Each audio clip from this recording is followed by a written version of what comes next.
పద్మరాగ శిలాదర్శ పరిభావే కపోలభూ నవవిద్రుమ బింబశ్రీ న్యక్కారే రదనచ్చదా. దేవి మరింత సుందరంగా చాలా అందంగా ఉంది. ఆమె చెక్కిళ్ళు చక్కగా ప్రకాశిస్తూ ఉన్నాయి. అనేక రకాల మణులతో అలంకరించిన అద్దం కన్నా కూడా ఆమె చెక్కిళ్ళు ప్రకాశవంతంగా ఉన్నాయి. ఆ చెక్కిళ్ళు దేవికి అందాన్ని మరింత ఎక్కువ పెంచాయి. శ్రీదేవి యొక్క పెదవులు దొండపండు వలె ఉండి పగడపు కాంతిని మించిపోయేలా ప్రకాశిస్తూ ఉన్నాయి. శుద్ధ విద్యాంకురాకార ద్విజపంక్తి ద్వయోజ్వల కర్పూర వీటిక మోద సమాకర్ష దిగంతరా.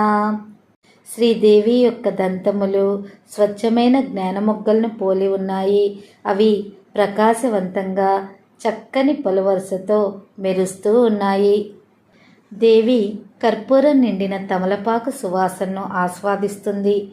దానితో పాటుగా ప్రజలందరినీ అన్ని వైపుల నుంచి ఆకర్షిస్తుంది.